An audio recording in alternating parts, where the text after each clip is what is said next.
This next little mobility routine is going to build off what we worked on yesterday, where we took the information, we're going to take the information that we learned about breathing and bracing through the trunk using the hamstrings into the next few exercises. So it's really important to understand that if we want to improve our mobility, for example, our range of motion at a joint, we have to come at it from a place of stability. Oftentimes, if we lack flexibility, if we lack mobility, it's actually because we lack the strength to support those positions. So we're going to take the information from yesterday, put them together with this little bit of mobility routine that's going to cover most of the major joints in the body. And of course, if there's anything that doesn't feel right to you, go slow, do small ranges of motion. You can always add, and of course you can even email me to ask a question if you have any questions. Okay, so we're actually going to start with the same exercise that we did yesterday, that floor cog exercise. So you can do this in a seated, standing, or supine, lying on your back position. Okay, so finding a comfortable position, knees bent, feet flat, arms out to the side. Okay, now remember that the inhales find space and the exhales find stability. So we're going to open up the chest and the shoulders on the inhale. So if I'm holding door handles, I'm going to open up the door handles in the same direction as I inhale. Breathe up into my chest, find an arch underneath my spine. Let my chin come to my chest. And exhale, turn the doorknob the other way. The shoulders round, the back flattens, and the ribs come down. Exhale. So 5 of those. Inhale nice and slow. And exhale. Okay, so if this is the first thing you've done today, starting small, you can always make them bigger as you move through. Okay. See if you can relax the neck and the face while you breathe in. Notice how that makes your breath quieter. One more time. Take your time.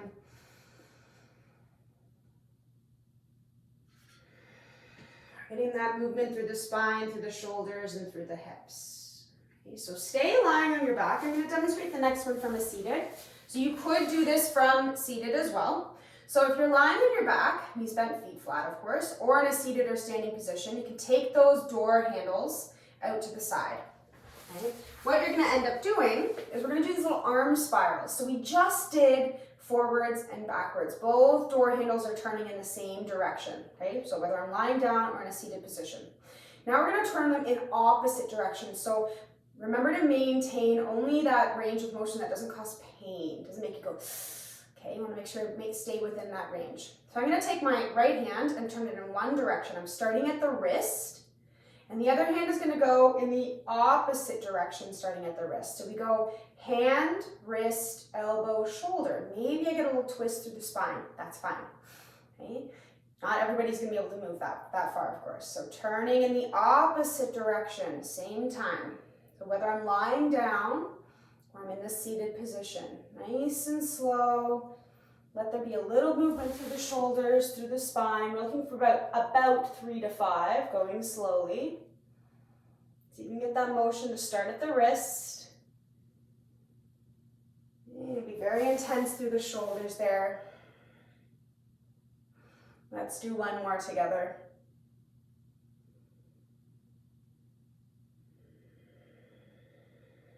I'm building some heat through that shoulder.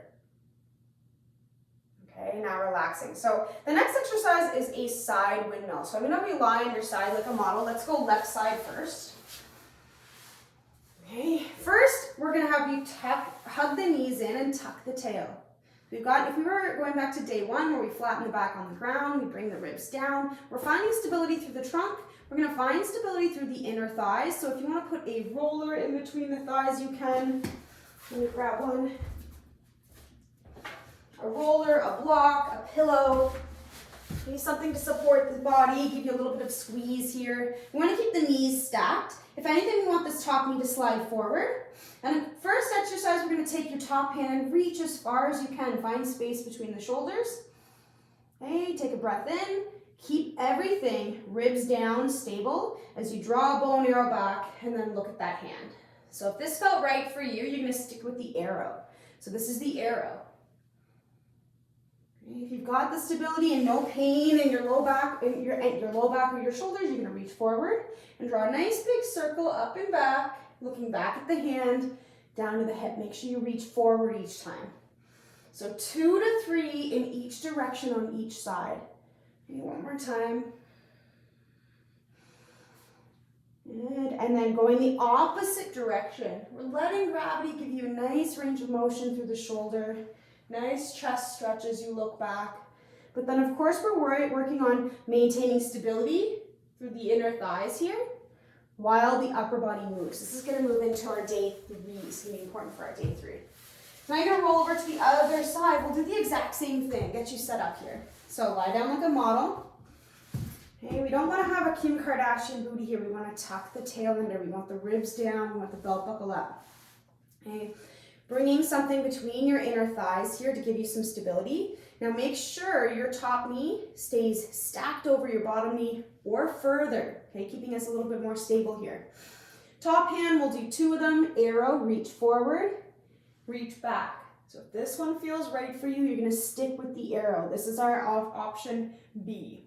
Okay, if you'd like to move through to the side windmill, we make sure we get that big reach, big circle, look back at the hand. 3 times in each direction on each side. Okay, keeping that top knee stacked over the bottom knee. Keeping the tail tucked, the ribs down. Go the other way. Good.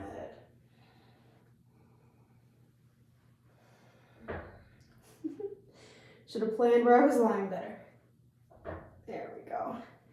Wonderful. So we kept stability through the pelvis and the bottom ribs while we found mobility through the ribs. Next, we're going to go through what's called the 90-90 transitions. You might have seen this before. It's always nice to get a little reminder of how it works, okay? So what we're doing is we've got our femur bone, our big leg bone, inside of our pelvis. And all I care about is that we're getting a little motion through there. So a couple different variations for you. We've got the 90-90 transition. So windmill first. We're going to go through the windmill first, okay? So feet hip distance apart, as wide as they can go, as long as when you move the leg, the toes and the knee move together. Okay, we don't want one going without the other.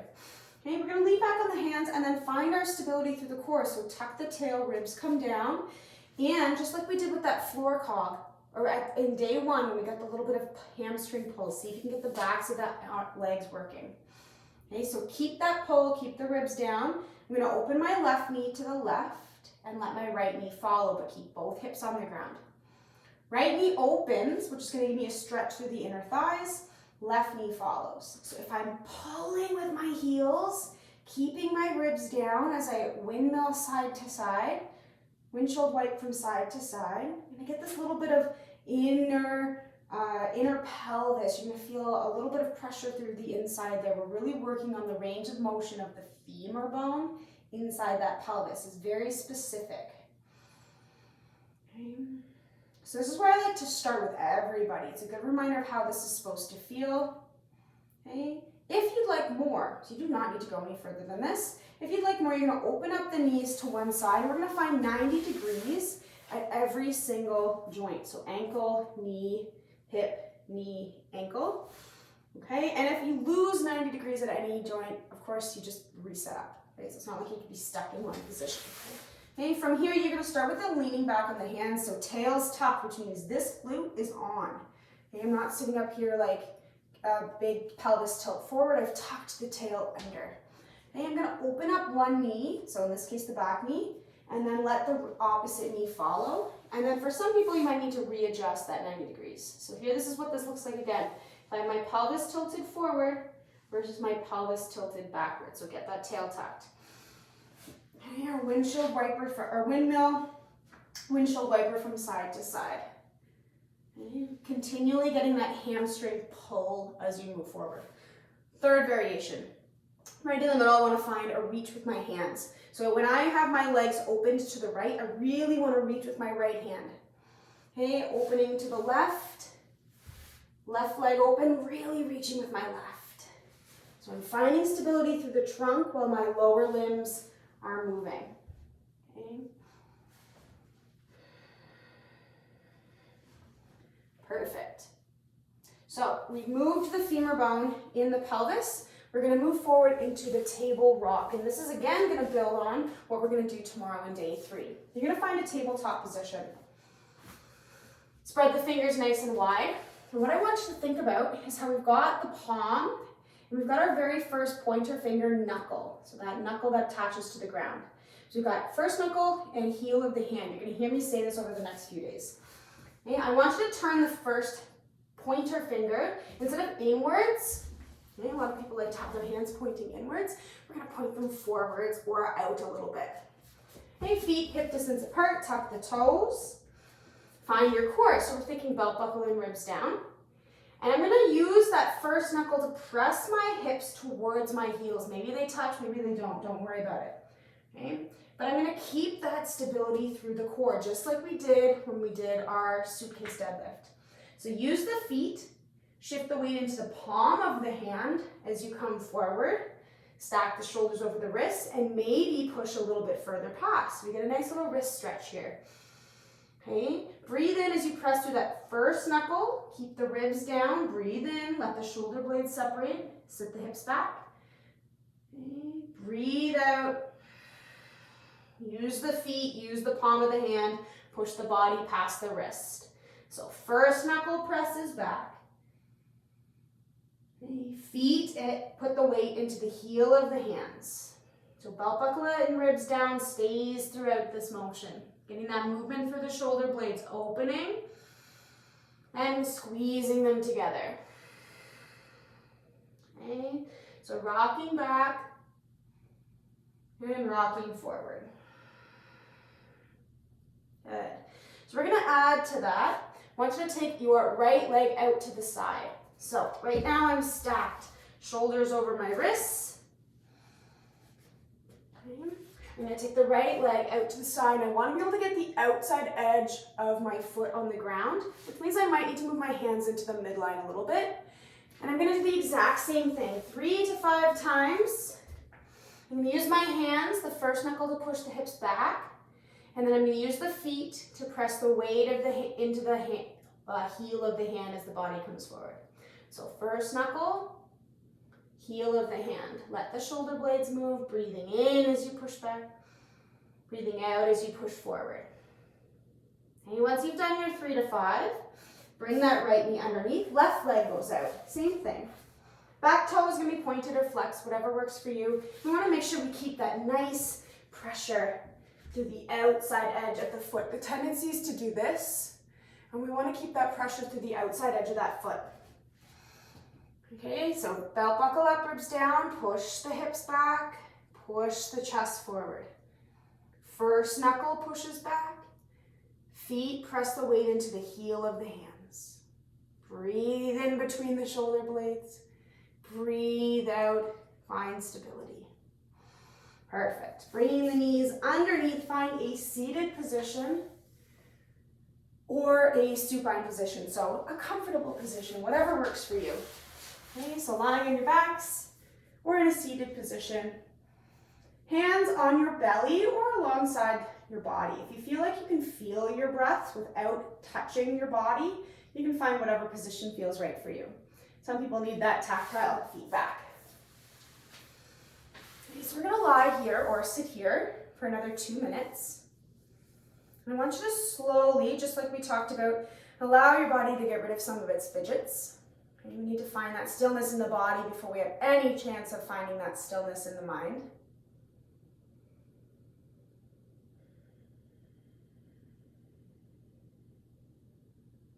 And then I want you to slowly bring your attention into your breath.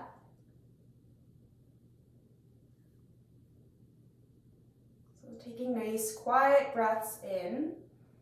Maybe find that space at the top of the inhale. Feel your body relax as you exhale.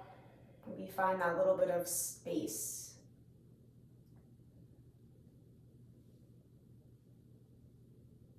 And what we're going to do to heighten your concentration this time is count the breaths. So when you breathe in, I'm going to count 1, When you breathe out, you count 2. In, you count 3. And out, you count 4.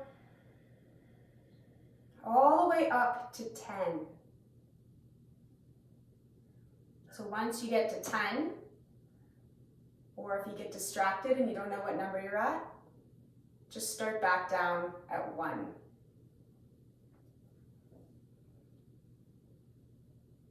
One more minute of counting your breaths.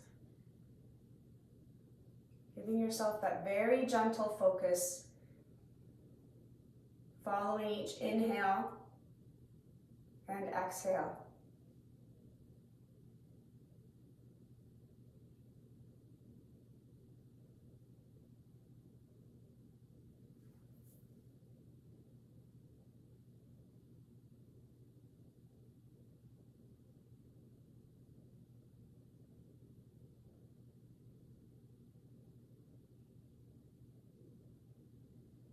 Remembering that if you get distracted, you just come back to 1.